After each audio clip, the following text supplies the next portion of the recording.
अस्सलाम वालेकुम वरहमतुल्लाहि वबरकातुहू। सल्लल्लाहु अला हबीबिही मुहम्मदिन व आलिही व अस्हाबिही वसल्लम। आज हम नबी करीम सल्लल्लाहु अलैहि वसल्लम की विलादत बासआदत और आपकी हयात तय्यबा के चंद इब्तदाई साल उसके बारे में सीखेंगे और देखेंगे कि किस तरह मेरे करीम आका के मोजज़ात आपकी पैदाइश से ही रूनुमा होना शुरू हो गए। और अगर आपने हमारा ये चैनल अभी तक सब्सक्राइब नहीं किया तो इसको आप सब्सक्राइब कर लें और जो बेल का आइकॉन है उस बेल के आइकॉन को प्रेस कर दें ताकि हर रोज़ नई आने वाली वीडियो आपको मौसूल हो सके। अभी हम इंशाल्लाह इस पे आगे मज़ीद बात करेंगे और आप हमारे साथ इसको शेयर भी करें, अपने दोस्तों के साथ शेयर करें ताकि दूसरों तक भी मेरे करीम आका का उसवा हसना और आपका कमालात आपकी पैदाइश से जो शुरू हुए वो पहुंच सके। नबी करीम सल्लल्लाहु अलैहि वसल्लम मक्का में शेब बनी हाशिम के अंदर 9 रबीउल अव्वल या 12 रबीउल अव्वल आमुल फील यौम 2 शंबा को सुबह के वक़्त पैदा हुए। यानी इसमें मुख्तलिफ रवायात मिलती हैं, कुछ 9 रबीउल अव्वल कहते हैं, कुछ 12 रबीउल अव्वल कहते हैं, लेकिन जो जमहूर का अकीदा है और जमहूर का जिस पे इत्तफाक है, वो जमहूर का मतलब कि जिस पे ज़्यादा लोग जिसको मानते हैं और जिस पे इत्तफाक करते हैं वो 12 रबीउल अव्वल ही है। और उसको पीर के दिन सुबह सादिक के वक़्त आप पैदा हुए। उस वक़्त नौशेरवा के तख्त नशीनी का 40वां साल था और 20 या 22 अप्रैल 571 ईस्वी की तारीख थी। इब्ने साद की रवायत है कि रसूलुल्लाह सल्लल्लाहु अलैहि वसल्लम की वालिदा ने फरमाया, जब आपकी विलादत हुई तो मेरे जिस्म से एक नूर निकला जिससे मुल्क शाम के महल रोशन हो गए। इमाम अहमद ने हज़रत अरबाज बिन सारिया से भी तकरीबन इसी मजमून की एक रवायत नकल फरमाई है। जब नबी करीम सल्लल्लाहु अलैहि वसल्लम की विलादत बासआदत हुई तो शाम के जो महल्लात थे वो रोशन हो गए, यानी इतना नूर निकला इस दुनिया पे। बाज़ रवायतों में बताया गया है कि विलादत के वक़्त बाज़ वाक़यात नबूवत के पेश खैमे के तौर पर ज़हूर पजीर हुए। यानी ईवान किसरा के 14 किंगरे गिर गए। जो पैलेस होते हैं उनके ऊपर छोटे छोटे वो गुंबद से बने होते हैं, दीवारों के ऊपर छोटे छोटे डिज़ाइन वाले जो किंगरे से बने होते हैं, तो किसरा का जो महल था उसके 14 किंगरे वो गिर गए। मजूस का आतिशकदा ठंडा हो गया, बहीरा सादा खुश्क हो गया और इसके गिरजे मुनहदम हो गए। ये बहकी की रवायत है, लेकिन मोहम्मद गजाली ने इसको दुरुस्त तस्लीम नहीं किया। तो मुख्तलिफ जो मुफस्सिरीन और मुख्तलिफ जो तारीख नगार और मुख्तलिफ जो सीरत निगार हैं उनकी आपस में इख्तलाफ रहा है हमेशा से। सीरत लिखने में कोई तारीखों का और कुछ जो मौरखीन से बात आगे तक पहुंचती थी उसमें इख्तलाफ रहता था, लेकिन जो ज़्यादा मानने वाली और जो ज़्यादा पसंद की गई और ज़्यादा जमहूर का जिस पे इत्तफाक है वो यही है कि ईवान के किसरा के ईवान के 14 किंगरे गिरे और शाम के महल्लात रोशन हो गए और ये सारे मामलात जो नबी करीम सल्लल्लाहु अलैहि वसल्लम की विलादत बासआदत के मौका पर हुए। विलादत के बाद आपकी वालिदा ने अब्दुल मुत्तलिब के पास पोते की खुशखबरी भिजवाई। वो शादा और फरहा तशरीफ़ लाए और आपको खाना काबा में ले जाकर अल्लाह ताला से दुआ की, उसका शुक्र अदा किया और आपका नाम मोहम्मद सल्लल्लाहु अलैहि वसल्लम तजवीज़ किया। ये नाम अरब में मारूफ ना था, मतलब पहले किसी का ये नाम नहीं रखा गया था। तो आपको आपकी वालिदा के बाद सबसे पहले अबू लहब की लोंडी सुवैबा ने दूध पिलाया। उस वक़्त उसकी गोद में जो बच्चा था उसका नाम मसरूह था। सुवैबा ने आपसे पहले हज़रत हमज़ा बिन अब्दुल मुत्तलिब जो हुजूर के चचा हैं उनको भी, आपके बाद अबू सलमा बिन अब्दुल असद मखजूमी को भी दूध पिलाया था। तो ये जो 2-3 जो बच्चों के नाम आए हैं जिसमें आपके सामने हज़रत हमज़ा बिन अब्दुल मुत्तलिब और अबू सलमा बिन अब्दुल असद मखजूमी, ये हुजूर पाक के सल्लल्लाहु अलैहि वसल्लम आपके ये रज़ाई भाई थे, क्योंकि सुवैबा जो थी उसने इनको भी दूध पिलाया था। तो नबी करीम को भी जब दूध पिलाया तो ये आपके रज़ाई भाई हो गए। अरब के बशिंदों में ये दस्तूर था कि वो अपने बच्चों को शहरी अमराज से दूर रखने के लिए दूध पिलाने वाली बदवी औरतों के हवाले कर दिया करते थे, ताकि इनके जिस्म ताकतवर और असाब मजबूत हो जाए और अपने गहवारा से ही यानी अपने जूले से ही खालिस और ठोस अरबी जुबान सीख लें। इसी दस्तूर के मुताबिक अब्दुल मुत्तलिब ने दूध पिलाने वाली दाइयाँ तलाश की और नबी सल्लल्लाहु अलैहि वसल्लम को हजरत हलीमा बिनते अबी जुवैब के हवाले किया। ये कबीला बनी साद बिन बकर की एक खातून थी। इनके शोहर का नाम हारिस बिन अब्दुल उज़्ज़ा और कुनियत अबू कबशा थी और वो भी कबीला बनी साद से ही ताल्लुक़ रखते थे। ये वही हज़रत हलीमा है जिनका हम अपनी नातों में और दीगर जब वाक़यात बयान किए जाते हैं नबी करीम सल्लल्लाहु अलैहि वसल्लम की सीरत के और पैदाइश के, उसमें इनका जिक्र आता है। तो हज़रत अब्दुल मुत्तलिब ने नबी करीम सल्लल्लाहु अलैहि वसल्लम को हज़रत हलीमा के हवाले कर दिया। हारिस की औलाद के नाम ये हैं। हारिस जो हज़रत हलीमा के शोहर थे, अब्दुल्ला, अनीसा, हज़ाफ़ा, इन्हीं का लक़ब शीमा था और इसी नाम से वो ज़्यादा मशहूर हुई। ये रसूलुल्लाह सल्लल्लाहु अलैहि वसल्लम को गोद खिलाया करती थी।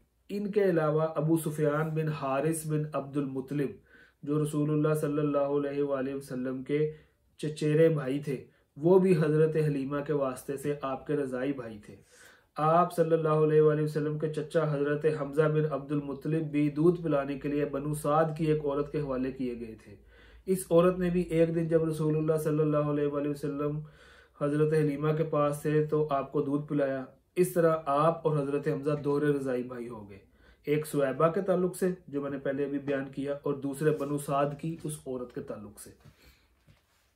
रज़ाअत के दौरान हज़रत हलीमा रज़ी अल्लाह तआला अन्हा ने नबी सल्लल्लाहु अलैहि वसल्लम की बरकत के ऐसे ऐसे मनाजिर देखे कि सरापा हैरत रह गई।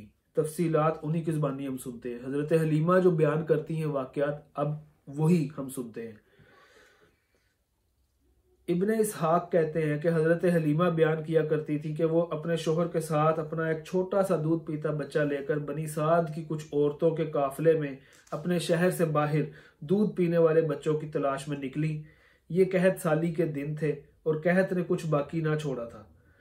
मैं अपनी एक सफ़ेद गधी पर सवार थी और हमारे पास एक ऊँटनी भी थी, लेकिन बाखुदा उससे एक कतरा भी दूध ना निकलता था।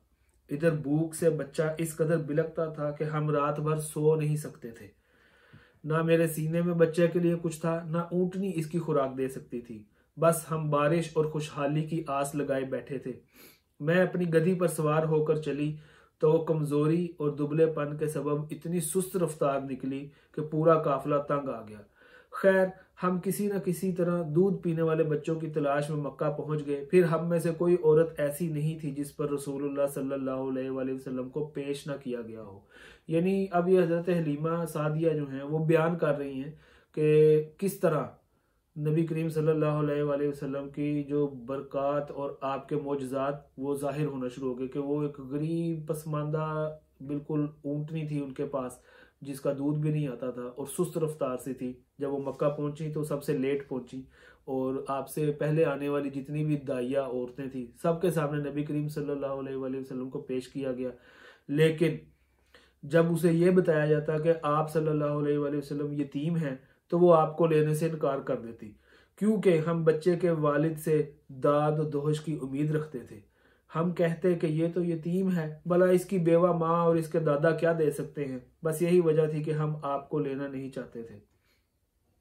इधर जितनी औरतें मेरे हमरा आई थीं सबको कोई ना कोई बच्चा मिल गया, सिर्फ मुझ ही को ना मिल सका।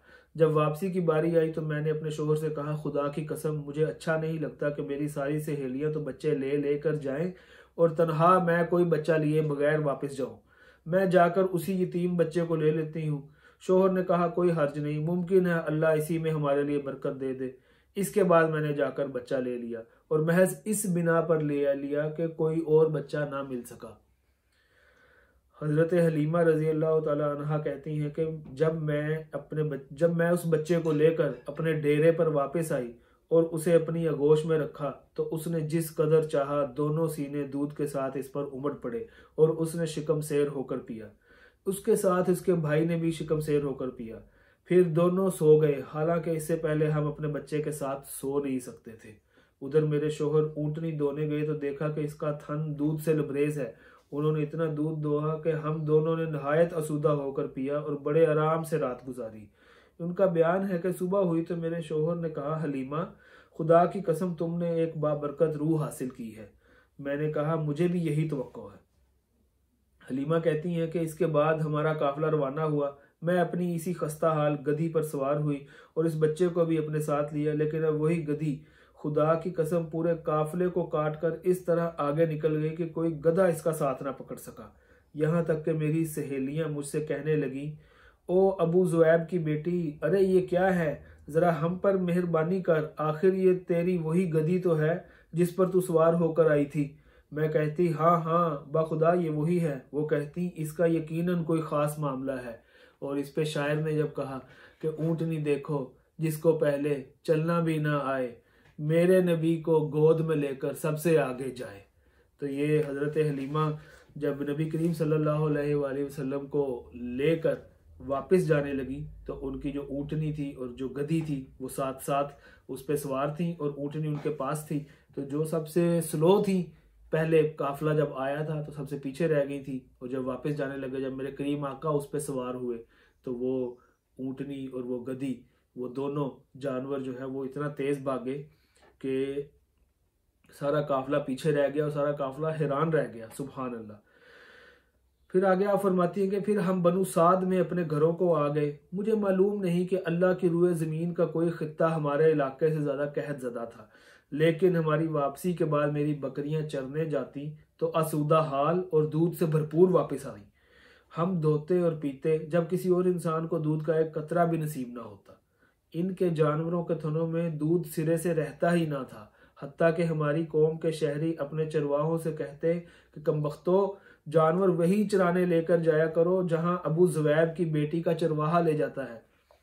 लेकिन तब भी इनकी बकरियां भूखी वापस आती, इनके अंदर एक कतरा दूध न रहता, जबकि मेरी बकरियां आसूदा और दूध से भरपूर पलटती।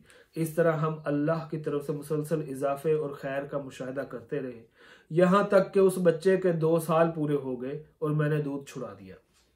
ये बच्चा दूसरों बच्चों के मुकाबले में इस तरह बढ़ रहा था कि 2 साल पूरे होते होते वो कड़ा और गटीला हो चला। इसके बाद हम इस बच्चे को इसकी वालदा के पास ले गए, लेकिन हम इसकी जो बरकत देखते आए थे, इसकी वजह से हमारी इंतहाई ख्वाहिश यही थी कि वो हमारे पास रहे।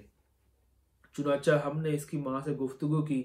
मैंने कहा, क्यों ना आप अपने बच्चे को मेरे पास ही रहने दें कि ज़रा मजबूत हो जाए, क्योंकि मुझे इसके मुतल्लिक मक्का की वबा का ख़तरा है।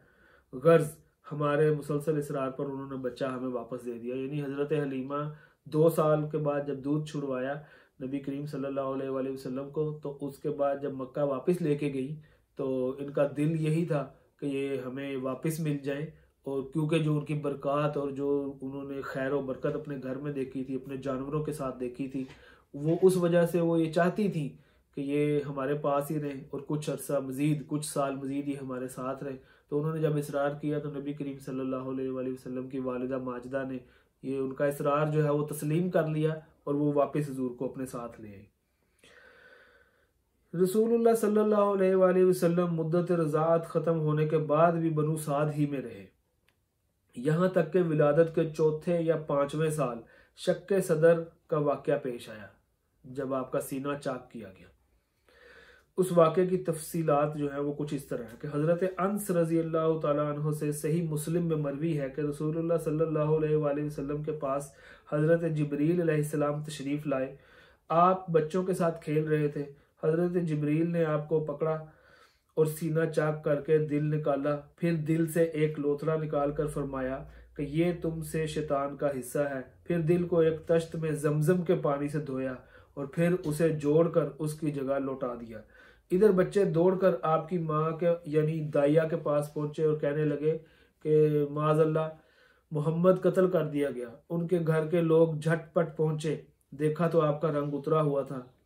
इस वाक़े के बाद हज़रत हलीमा रज़ियल्लाहु ताला अन्हा को ख़तरा महसूस हुआ और उन्होंने आपको आपकी माँ के हवाले कर दिया। चुनांचे आप 6 साल की उम्र तक अपनी वालदा ही की गोशे मोहब्बत में रहे।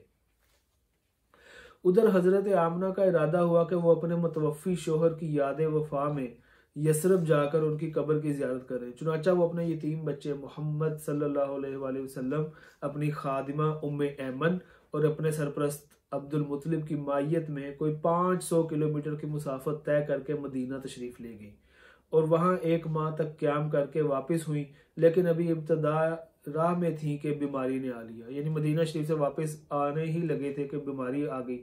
और फिर ये बीमारी ऐसी शिद्दत इख्तियार करती गई कि यहाँ तक कि मक्का और मदीना के दरमियान मकाम अबवा में पहुंचकर रहलत कर गई। अबवा के मुकाम पे मेरे करीम आका की वालदा माजिदा का इंतकाल हो गया। तो उसके बाद फिर नबी करीम सल्लल्लाहु अलैहि वसल्लम अपने दादा की साया शफकत में आ गए।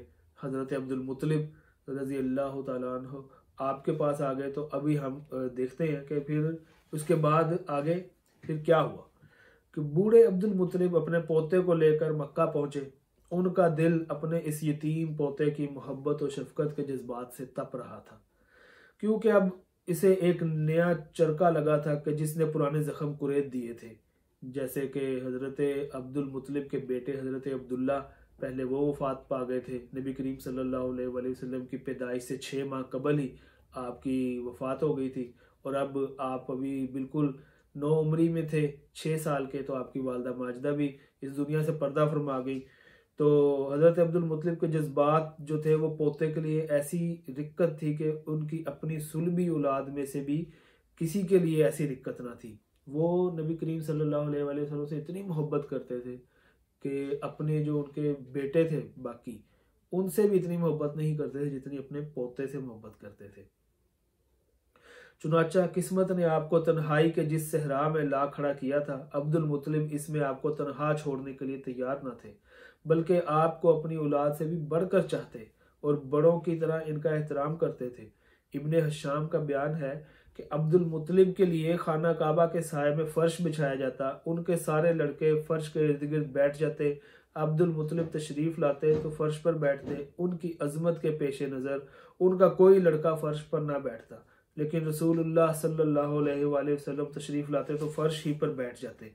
अभी आप कम उम्र बच्चे थे, आपके चचा हजरात आपको पकड़कर उतार देते, लेकिन जब अब्दुल मुत्तलिब इन्हें ऐसा करते देखते तो फरमाते, मेरे इस बेटे को छोड़ दो, बाखुदा इसकी शान निराली है। फिर उन्हें अपने साथ अपने फर्श पर बिठा लेते, अपने हाथ से पीठ से हिलाते और उनकी नकलो हरकत देखकर खुश होते। तो हज़रत अब्दुल मुत्तलिब इतना प्यार करते थे कि जो आपके लिए एक कारपेट सा या जो तख्त सा या जो फर्श पे बिछाया जाता था कि इस पे हज़रत अब्दुल मुत्तलिब बैठेंगे आके, उनके बेटे जो थे दूसरे वो उस पर नहीं बैठते थे। ये अदब का एक तकाजा था। लेकिन नबी करीम सल्लल्लाहु अलैहि वसल्लम जब आप वहाँ पर तशरीफ़ लाते और बिल्कुल छोटे से आप बच्चे 6 साल की उम्र में, 6-7 साल की उम्र, आप जब तशरीफ़ लाते तो आप वहाँ पर बैठने की कोशिश करते और बैठ जाते तो आपके जो चचा थे वो आपको उतारते, दीगर जो चचा थे वो सारे आपको उतारने की कोशिश करते, लेकिन हज़रत अब्दुल मुत्तलिब जो है वो आपको बिल्कुल अपने साथ बिठाते और आपको देखकर खुश होते। आपकी उम्र अभी 8 साल 2 महीने 10 दिन की हुई थी कि दादा अब्दुल मुत्तलिब का भी साया शफकत उठ गया। उनका इंतकाल मक्का में हुआ और वो वफात से पहले आप सल्लल्लाहु अलैहि वसल्लम के चचा अबू तालिब को, जो कि आपके वालिद अब्दुल्ला के सगे भाई थे, उनको आपकी कफालत की वसीयत कर गए। अबू तालिब ने अपने भतीजे का हक कफालत बड़ी खूबी से अदा किया, आपको अपनी औलाद में शामिल किया, बल्कि उनसे भी बढ़कर माना, मजीद एजाज़ो एहतराम से नवाजा, 40 साल से ज़्यादा अरसे तक कुव्वत पहुंचाई, अपनी हिमायत का साया दराज रखा और आप ही की बुनियाद पर दोस्ती और दुश्मनी दूसरों के साथ की। इसकी मजीद वजाहत अभी मैं आगे करूँगा कि हज़रत अब्दुल मुत्तलिब की वफ़ात के बाद आपकी कफालत जो है हज़रत अबू तालिब ने की। हज़रत अबू तालिब नबी करीम सल्लल्लाहु अलैहि वसल्लम के साथ अपनी औलाद से बढ़कर प्यार करते थे और 40 साल तक उन्होंने आपके साथ गुजारे और आपकी खिदमत की और आपकी हिफाजत की। किसी से अगर दुश्मनी की तो वो भी मेरे करीम आका की खातिर की, किसी से दोस्ती की तो वो भी मेरे करीम आका की खातिर की। इब्ने असाकिर ने जुल्हमा बिन अरफता से रिवायत की है कि मैं मक्का आया, लोग कहत से दो चार थे। कुरैश ने कहा, अबू तालिब वादी कहत का शिकार है, बाल बच्चे काल की जद में हैं, चलिए बारिश की दुआ कीजिए। अबू तालिब एक बच्चा साथ लेकर बरामद हुए। बच्चा अबर आलूद सूरज मालूम होता था, जिससे घना बादल अभी अभी छटा हो। उसके इर्द गिर्द और भी बच्चे थे। अबू तालिब ने इस बच्चे का हाथ पकड़कर इसकी पीठ काबा की दीवार से टेक दी। काबा की दीवार के साथ आपने बिठा दिया और बच्चे ने उनकी उंगली पकड़ रखी थी। इस वक्त आसमान पर बादल का एक टुकड़ा ना था, लेकिन देखते ही देखते इधर उधर से बादल की आमद शुरू हो गई और ऐसी धुआंधार बारिश हुई कि वादी में सैलाब आ गया और शहर और बियाबान शादाब हो गए।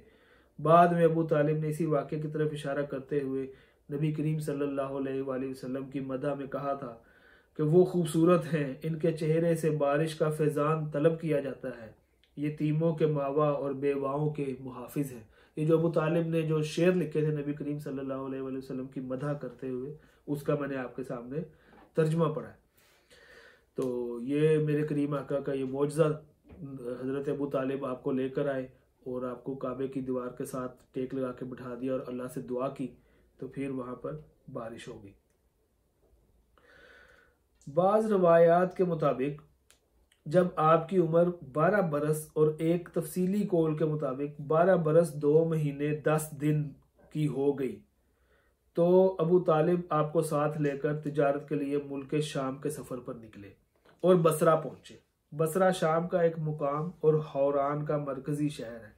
इस वक्त ये जजीरतुल अरब के रोमी मकबूजात का दारुल हुकूमत है, यानी सल्तनत रोम जो थी, रोमन एम्पायर, उसका दारुल हुकूमत था। उस शहर में जर्जीस नामी एक राहिब था। राहिब जो ईसाइयों के बड़े पेशवा होते हैं, उसका नाम था जर्जीस। वो वहाँ पे था और उसका जो लक़ब था वो बुहेरा था। बुहेरा के नाम से वो मशहूर था और मारूफ था। तो जब काफिले ने वहाँ पर पड़ाव डाला तो ये राहिब अपने गिरजे से निकलकर काफिले के अंदर आया और कहने लगा कि मुझे आप सब की मेज़बानी करनी है। लेकिन इससे पहले वो कभी इस तरह के मामलात नहीं करता था।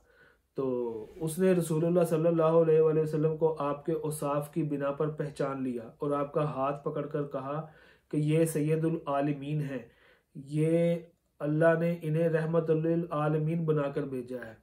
अबू तालिब ने कहा कि आपको ये कैसे मालूम हुआ?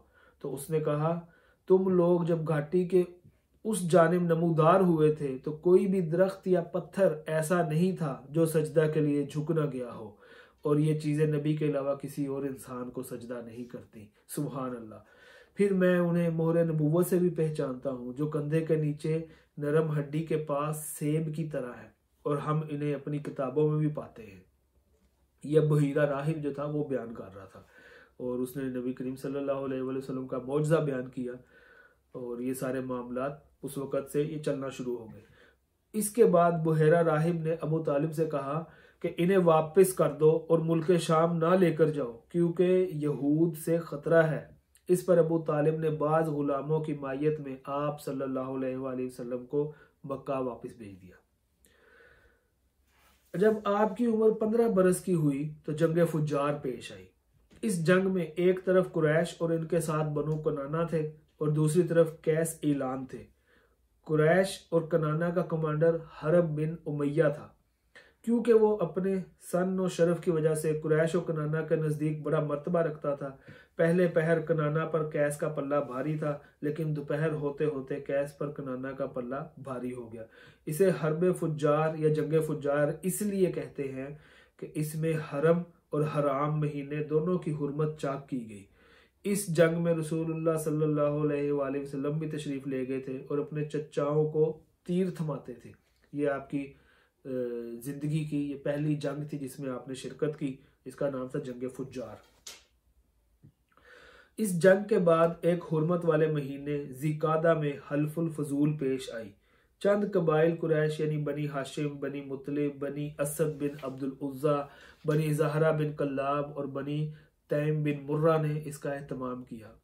ये लोग अब्दुल्ला बिन जुदआन तैमी के मकान पर जमा हुए, क्योंकि वो सनो शरफ में मुमताज़ था और आपस में अहदो पैमान किया कि मक्का में जो भी मजलूम नजर आएगा, ख्वाह मक्के का रहने वाला हो या कहीं और का, ये सब इसकी मदद और हिमायत में उठ खड़े होंगे। ये अब एक आपस में मुआहदा किया गया। हल्फ कहते हैं कि आपस में एक दूसरे ने, ये जो 6-7 कबाइल थे, इन्होंने आपस में एक दूसरे के साथ मुआहदा किया कि अब जो कुछ होगा मक्का में वो इस तरह हम करेंगे। जो मजलूम नजर आएगा वो मक्के का रहने वाला हो या ना हो, उसकी मदद और हिमायत सब करेंगे और उसको उसका हक दिलवा कर रहेंगे।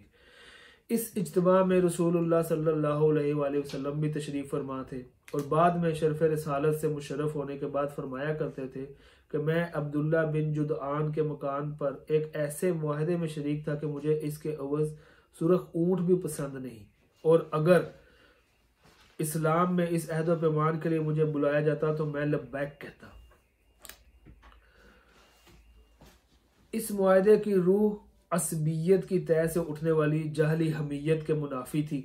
इस मुआहदे का सबब यह बताया जाता है कि जुबैद का एक आदमी सामान लेकर मक्का आया और आस बिन वाइल ने उससे सामान खरीदा, लेकिन इसका हक रोक लिया गया।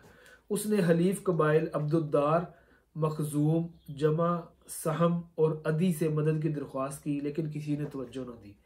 इसके बाद इसने जबले अबू कुबैस पर चढ़कर बुलंद आवाज से अशार पढ़े जिनमें अपनी दास्तान मजलूमियत बयान की थी। इस पर जुबैर बिन अब्दुल मुत्तलिब ने दौड़ धूप की और कहा कि ये शख्स बेयारो मददगार क्यों है। उनकी कोशिश से ऊपर जिक्र किए हुए कबाइल जमा हो गए, जो पहले मैंने जिक्र किए जिन कबाइल के नाम लिए। तो ये जुबैर बिन अब्दुल मुत्तलिब, ये भी हुजूर का चचा थे। इनके कहने पर वो सारे कबाइल इकट्ठे हो गए। फिर ये मुआहदा तय हुआ। फिर आस बिन वाइल से उसे जुबैदी का हक दिलाया। अब नबी करीम सल्लल्लाहु अलैहि वसल्लम की ज़िंदगी के जो चंद आपने साल आपने देख लिए हैं, जिसमें आपने जंग में भी हिस्सा लिया, मुआहदों में भी हिस्सा लिया, और आपकी पैदाइश के बाद रोनमा होने वाले मौजज़ात का भी जिक्र हुआ। तो अनफवान शबाब में, यानी कि जब आप सल्लल्लाहु अलैहि वसल्लम जवानी की तरफ आप थे, तो रसूलुल्लाह सल्लल्लाहु अलैहि वसल्लम का कोई मुअय्यन काम ना था। अलबत्ता ये खबर मतवातर है कि आप बकरियां चराते थे। आप सल्लल्लाहु अलैहि वसल्लम ने बनी साद की बकरियां चराईं और मक्का में भी अहले मक्का की बकरियां चंद के रात के अवज़ चराते रहे। 25 साल की उम्र हुई तो हज़रत खदीजा रज़ी अल्लाह अन्हा का माल लेकर तिजारत के लिए मुल्क शाम तशरीफ़ ले गए। इब्ने इसहाक का बयान है कि खदीजा बिनते खुवैलिद एक मुअज़्ज़ज़, मालदार और ताजिर खातून थी। लोगों को अपना माल तिजारत के लिए देती थी और मुजारबत के असूल पर एक हिस्सा तय कर लेती थी। पूरा कबीला कुरैश ही ताजिर पेशा था। जब उन्हें रसूलुल्लाह सल्लल्लाहु अलैहि वसल्लम की रास्तगोई, इमानत और मकारिम इखलाक का इल्म हुआ तो उन्होंने एक पैगाम के जरिए पेशकश की कि आप उनका माल लेकर तिजारत के लिए उनके गुलाम मैसरा के साथ मुल्क शाम तशरीफ ले जाएं। वो दूसरे ताजरों को जो कुछ देती हैं इससे बेहतर उजरत आपको देगी। तो आपने ये पेशकश कबूल कर ली। उनका माल लेकर उनके गुलाम मैसरा के साथ मुल्क शाम तशरीफ ले गए। 25 साल की उम्र में नबी करीम सल्लल्लाहु अलैहि वसल्लम तिजारत की गर्ज से फिर शाम आप तशरीफ लेकर गए। उसके बाद जब आप मक्का वापस तशरीफ लाए और हज़रत खदीजा रज़ी अल्लाह अन्हा ने अपने माल में ऐसी ईमानत और बरकत देखी जो उससे पहले कभी ना देखी थी, और उधर उनके गुलाम मैसरा ने आप सल्लल्लाहु अलैहि वसल्लम के शीरी अखलाक, बुलंद पाया किरदार, मौजू अंदाज़ फ़िक्र, रास्त गोई और इमानत दाराना तौर तरीक़ के मुतल्लिक़ अपने मुशाहिदात बयान किए, तो हज़रत खदीजा को अपना गुमगश्ता गोहरे मतलूब दस्तयाब हो गया। यानी हज़रत खदीजा रज़ी अल्लाह ताला अन्हा जो हैं वो बड़ी मुतासिर हुई और उन्होंने फिर इस बारे में सोचना शुरू कर दिया। उससे पहले बड़े बड़े सरदार और रईस उनसे शादी के ख्वाहां थे, लेकिन उन्होंने किसी का पैगाम मंजूर ना किया था। अब उन्होंने अपने दिल की बात अपनी सहेली नफीसा बिनते मनबा से कही और नफीसा ने जाकर नबी सल्लल्लाहु अलैहि वसल्लम से गुफ्तो शनीद की। आप सल्लल्लाहु अलैहि वसल्लम राजी हो गए और अपने चचाओं से इस मामले में बात की। उन्होंने हज़रत खदीजा के चचा से बात की और शादी का पैगाम दिया। उसके बाद शादी हो गई। निकाह में बनी हाशिम और रऊसाए मुज़र शरीक हुए, यानी जो मुज़र एक बनी मुज़र था वो और बनी हाशिम के जितने भी बड़े सरदारान थे वो सारे इसमें शामिल हुए। और ये मुल्क शाम से वापसी के 2 महीने बाद की बात है। आप सल्लल्लाहु अलैहि वसल्लम ने महर में 20 ऊँट दिए। इस वक्त हजरत खदीजा की उम्र 40 साल थी और वो नस्ब दौलत और सूझबूझ के लिहाज से अपनी कौम की सबसे मुअज़्ज़ज़ और अफजल खातून थी, और ये पहली खातून थी जिनसे रसूलुल्लाह सल्लल्लाहु अलैहि वसल्लम ने शादी की, और उनकी वफात तक किसी दूसरी खातून से शादी नहीं की। इब्राहीम के अलावा रसूलुल्लाह सल्लल्लाहु अलैहि वसल्लम की बकिया तमाम औलाद हज़रत खदीजा के बतन से ही थी। सबसे पहले कासिम पैदा हुए और उन्हीं के नाम पर आपकी कुनियत अबुल कासिम पड़ी। हुजूर पाक की कुनियत थी अबुल कासिम, वो आपके जो पहले बेटे थे कासिम, उनके नाम की वजह से ही आपकी कुनियत पड़ी थी। फिर ज़ैनब, रुकैया, उम्मे कलसूम, हज़रत फ़ातिमा और अब्दुल्ला पैदा हुए। अब्दुल्ला का लक़ब तैयब और ताहिर था। आप सल्लल्लाहु अलैहि वसल्लम के सब बच्चे बचपन ही में इंतकाल कर गए। अलबत्ता बच्चियों में से हर एक ने इस्लाम का ज़माना पाया, यानी जो आपके बेटे थे वो बचपन में ही फौत हो गए, लेकिन जो बेटियां थी वो ऐलान नबूवत के बाद तक भी ज़िंदा रही, और जिनमें सबके नाम जो है वो आपके सामने मौजूद हैं, तारीख़ में मिलते हैं हमें, और आपकी सीरत का जो हम मुतालिया कर रहे हैं इसमें भी आपके नाम आएंगे, सब के आगे किसकी किसके साथ शादी हुई, क्या मामलात थे, वो सारे मामलात भी हम इसमें देखेंगे इंशाअल्लाह। अलबत्ता बच्चियों में से हर एक ने इस्लाम का ज़माना पाया, मुसलमान हुई और हिजरत के शर्फ से मुशर्रफ हुई, लेकिन हज़रत फ़ातिमा रज़ी अल्लाह अन्हा के सिवा बाकी सब का इंतकाल आप सल्लल्लाहु अलैहि वसल्लम की ज़िंदगी ही में हो गया। हज़रत फ़ातिमा की वफ़ात आपकी रहलत के 6 माह बाद हुई।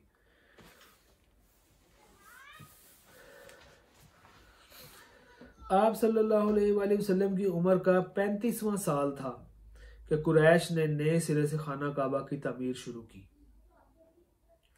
काबा की तमीर हुई जब आप सल्लल्लाहु अलैहि वसल्लम की उम्र मुबारक 35 साल हुई, तो काबा की तमीर का एक मामला आया, तो उसको नए सिरे से तमीर करना शुरू किया। और उसकी वजह यह थी कि काबा सिर्फ कद से कुछ ऊंची 4 दीवारी की शक्ल में था। हज़रत इस्माइल अलैहिस्सलाम के ज़माना ही से इसकी बुलंदी 9 हाथ थी, यानी 9 गज थी, और इस पर छत ना थी। इस कैफियत का फ़ायदा उठाते हुए कुछ चोरों ने उसके अंदर रखा हुआ खजाना चुरा लिया था। इसके अलावा इसकी तमीर पर एक तवील ज़माना गुजर चुका था। इमारत खस्तगी का शिकार हो चुकी थी और दीवारें फट गई थी। इधर इसी साल एक ज़ोरदार सैलाब आया जिसके बहाव का रुख खाना काबा की तरफ था। उसके नतीजे में खाना काबा किसी भी लम्हे ढह सकता था। इसलिए कुरैश मजबूर हो गए कि इसका मर्तबा व मकाम बरकरार रखने के लिए इसे असर नो तामीर करें। इस मरहले पर कुरैश ने यह मुतफक्का फैसला किया कि खाना काबा की तमीर में सिर्फ हलाल रकम ही इस्तेमाल करेंगे। इसमें किसी रंडी की उजरत, सूद की दौलत और किसी का नाहक लिया हुआ माल इस्तेमाल नहीं होने देंगे। नई तमीर के लिए पुरानी इमारत को ढाना जरूरी था, लेकिन किसी को ढाने की जरूरत नहीं होती थी। बिल आखिर वलीद बिन मुगीरा मखजूमी ने इब्तदा की। जब लोगों ने देखा कि इस पर कोई आफत नहीं टूटी तो बाकी लोगों ने भी ढाना शुरू किया, और जब क्वाइद इब्राहिम तक ढा चुके, यानी जो हज़रत इब्राहिम अलैहिस्सलाम ने जो बुनियादें बनाई थी वहां तक उसको जब गिरा दिया, तो उसके बाद तमीर का आगाज फिर कर दिया गया। तमीर के लिए अलग अलग हर कबीले का हिस्सा मुकर्रर था और हर कबीले ने अलहदा पत्थर के ढेर लगा रखे थे। तमीर शुरू हुई। बाकोम नामी एक रोमी मामार निगरान था, यानी कि वो इंजीनियर था उस वक़्त, उसका नाम था बाकोम, और वो रोम का था बंदा जो उस वक़्त उसकी निगरानी कर रहा था। जब इमारत हजर अस्वद तक बुलंद हो चुकी तो ये झगड़ा उठ खड़ा हुआ कि हजर अस्वद को उसकी जगह रखने का शर्फ व इम्तियाज़ किसे हासिल हो। ये झगड़ा 4-5 रोज तक जारी रहा और रफ्ता रफ्ता इस कदर शिद्दत इख्तियार कर गया कि मालूम होता था कि सरजमीन हरम में सख्त खून खराबा हो जाएगा। लेकिन अबू उमैया मखजूमी ने यह कहकर फैसले की एक सूरत पैदा कर दी कि मस्जिद हराम के दरवाजे से दूसरे दिन जो सबसे पहले दाखिल हो उसे अपने झगड़े का हकम मान लें, यानी वो उस झगड़े का फैसला करेगा। तो लोगों ने यह तजवीज़ मंजूर कर ली। अल्लाह की मशीयत के इसके बाद सबसे पहले रसूलुल्लाह सल्लल्लाहु अलैहि वसल्लम तशरीफ लाए। लोगों ने आपको देखा तो चीख पड़े कि हाजल अमीन रजीना हाजा मोहम्मद सल्लल्लाहु अलैहि वसल्लम ये अमीन हैं, हम इनसे राजी हैं, ये मोहम्मद सल्लल्लाहु अलैहि वसल्लम हैं। फिर जब आप इनके करीब पहुंचे और उन्होंने आपके मामले की तफसील बताई तो आपने एक चादर तलब की, बीच में हजर असवद रखा और मुतनाज़ा कबाइल के सरदारों से कहा कि आप सब हजरात चादर का किनारा पकड़कर ऊपर उठाएं। उन्होंने ऐसा ही किया। जब चादर हजर असवद के मकाम तक पहुंच गई तो आपने अपने दस्ते मुबारक से हजर असवद को इसकी मुकर्ररा जगह पर रख दिया और ये बड़ा माकूल फैसला था। इस पर सारी कौम राजी हो गई। उधर कुरैश के पास माले हलाल की कमी पड़ गई, इसलिए उन्होंने शुमाल की तरफ से काबा की लंबाई तकरीबन 6 हाथ कम कर दी, 6 गज कम कर दी, और यही वो टुकड़ा है जो हतीम कहलाता है। जो हतीम हम आज देखते हैं, वो जो एक ऐसे गोल सा काबे के एक साइड पे जो गोल सा हिस्सा बना जिसको हतीम कहा जाता है, जिसके ऊपर मिजाब रहमत भी है, ये वो हिस्सा है जो उस वक़्त माल की कमी की वजह से काबा को छोटा कर दिया गया था। तो उससे पहले जो काबा की जो लंबाई थी वो ऐसे गुलाई में था और जो हज़रत इब्राहीम अलैहिस्सलाम ने बनाया था वो उसी तरह था, लेकिन जब इस मौके पर जो उसकी तमीर हुई उस वक़्त ये छोटा कर दिया गया। इस दफ़ा कुरैश ने काबे का दरवाज़ा ज़मीन से खासा बुलंद कर दिया ताकि इसमें वही शख्स दाखिल हो सके जिसे वो इजाज़त दे। जब दीवारें 15 हाथ बुलंद हो गईं तो अंदर 6 सतून खड़े करके ऊपर से छत डाल दी गई और काबा अपनी तकमील के बाद करीब करीब चौकोर शक्ल का हो गया जो आज हमें नजर आता है। अब खाना काबा की बुलंदी 15 मीटर है। हजर असवद वाली दीवार और इसके सामने वाली दीवार यानी जनूबी और शुमाली दीवारें 10-10 मीटर हैं। हजर असवद मताफ की ज़मीन से 1.5 मीटर की बुलंदी पर है। दरवाजे वाली दीवार और इसके सामने की दीवार यानी पूरब और पश्चिम की दीवारें, मशरिक और मगरिब की दीवारें 12-12 मीटर हैं। दरवाज़ा ज़मीन से 2 मीटर बुलंद है। दीवार के गिर्द नीचे हर 4 जानिब से एक बड़े हुए कुर्सी नुमा जिले का घेरा है जिसकी औसत ऊंचाई 25 सेंटीमीटर और औसत चौड़ाई 30 सेंटीमीटर है। इसे शाजरवान कहते हैं। यानी जब खाना काबा में हम जाके ज़ियारत करते हैं तो उसकी बुनियादों पे नज़र आता है कि वो जो नीचे एक स्लोब सी बनी हुई है, ये उसका जिक्र किया जा रहा है कि उसकी ऊंचाई और उसकी चौड़ाई जो है 25 सेंटीमीटर से 30 सेंटीमीटर तकरीबन इतनी है और इस हिस्से को शाजरवान कहते हैं। और ये भी दरअसल बैतुल्लाह का जुज़्व है, लेकिन कुरैश ने इसे भी छोड़ दिया था क्योंकि माल कम था और बुनियादें जो थी वो पहले ज़्यादा चौड़ी थी। तो जब इस वक्त तमीर किया गया खाना काबा, उसको दीवारें छोटी कर दी गई और जो हतीम का हिस्सा है वो उसको छोड़ दिया गया। इसके बाद हम इंशाल्लाह आगे जो देखेंगे हम वो नबी करीम सल्लल्लाहु अलैहि वसल्लम की अजमाली सीरत, यानी आपके पैदा होने के बाद जो ये मामलात सारे चल रहे थे उसमें हम इंशाल्लाह देखते हैं कि आपका वजूद उन तमाम खूबियों और कमालात का जामे था जो मुतफरक तौर पर लोगों के मुख्तलिफ तबकात में पाए जाते थे। आप सल्लल्लाहु अलैहि वसल्लम असाबत फ़िक्र, दूरबीनी और हक पसंदी का बुलंद मीनार थे। आप सल्लल्लाहु अलैहि वसल्लम को हुस्न फरासत, पुख्तगी फ़िक्र और वसीला और मकसद की दुरुस्तगी से हज़्ज़े वाफर अता हुआ था। आप अपनी तवील खामोशी से मुसलसल गौर व खोज, दायमी तकफीर और हक की कुरेद में मदद लेते थे। आपने अपनी शादाब अकल और रोशन फितरत से ज़िंदगी के सहीफ़े, लोगों के मामलात और जमातों के अहवाल का मुताला किया और जिन खराफात में ये सब लथपथ थे इनसे सख्त बेजारी महसूस की। चुनाचा आपने इन सब से दामन, आप अपनी ज़िंदगी में इन सब खराफात से दामन कश रहते थे और पूरी बसीरत के साथ लोगों के दरमियान ज़िंदगी का सफ़र आपने तय किया। यानी लोगों का जो काम अच्छा होता उसमें शिरकत फरमाते, वरना अपनी मुकर्ररा तन्हाई की तरफ पलट जाते। चुनाचा आप सल्लल्लाहु अलैहि वसल्लम ने शराब को कभी मुंह ना लगाया, आस्तानों का ज़बीहा ना खाया और बुतों के लिए मनाए जाने वाले त्यौहार और मेलों ठेलों में आपने कभी शिरकत ना की। आपको शुरू ही से इन बातिल माबूदों से इतनी नफरत थी कि इनसे बढ़कर आपकी नज़र में कोई चीज़ मबगूज ना थी। हत्ता के मबगूज यानी आप इन सब से बुग़्ज़ रखते थे और इनको बहुत बुरा समझते थे। लात और उज्जा की कसम सुनना भी आपको गवारा ना थी। जो लोग कसम खाते थे कि लात की कसम, उज्जा की कसम, तो आप उससे मुंह फेर लिया करते थे। तो ये सारे मामलात जो हैं नबी करीम सल्लल्लाहु अलैहि वसल्लम के उस वक़्त से ही चल रहे थे और नबी करीम सल्लल्लाहु अलैहि वसल्लम अपनी कौम में शीरीं किरदार, फाजलाना इखलाक और करीमाना आदात के लिहाज से मुमताज़ थे। चुनाचा आप सबसे ज़्यादा बामुरव्वत, सबसे ज़्यादा खुश इखलाक, सबसे मुअज़्ज़ज़ हमसाया, सबसे बढ़कर दूर अंदेश, सबसे ज़्यादा रास्त गो, सबसे नरम पहलू, सबसे ज़्यादा पाक नफ्स, खैर में सबसे ज़्यादा करीम, सबसे नेक अमल, सबसे बढ़कर पाबंदे अहद और सबसे बड़े ईमानतदार थे। हत्ता कि आपकी कौम ने आपका नाम ही अमीन रख दिया था, क्योंकि आप अहवाले सालिहा और खसाले हमीदा का पैकर थे। और जैसा कि हज़रत खदीजा रज़ी अल्लाह अन्हा की शहादत है कि आप सल्लल्लाहु अलैहि वसल्लम दरमांदों का बोझ उठाते थे, तही दस्तों का बंदोबस्त फरमाते थे, मेहमान की मेज़बानी करते थे और मसाइब हक में इयानत फरमाते थे, लोगों की मदद फरमाते थे। तो आज हमने ये देखा, इस लेक्चर में हमने ये पढ़ा कि नबी करीम सल्लल्लाहु अलैहि वसल्लम की पैदाइश के वक़्त क्या वाक़यात पेश आए, उसके बाद हज़रत हलीमा ने आपकी किस तरह मोजज़ात देखे, और उसके अलावा हज़रत अबू तालिब ने आपकी किस तरह कफ़ालत की, हज़रत अब्दुल मुत्तलिब ने आपकी किस तरह कफ़ालत की, और खाना काबा की जब तामीर का मामला आया तो मेरे करीम आका सल्लल्लाहु अलैहि वसल्लम ने किस तरह उस मामले को फ़ैसला किया। और पूरे मक्का में बल्कि पूरे अरब में आप सादिक और अमीन के नाम से मशहूर थे। दुआ है अल्लाह पाक हमें आपके उस्वा हसना पर चलने की तौफीक अता फरमाए। वमा अलैना इल्लल बलाग।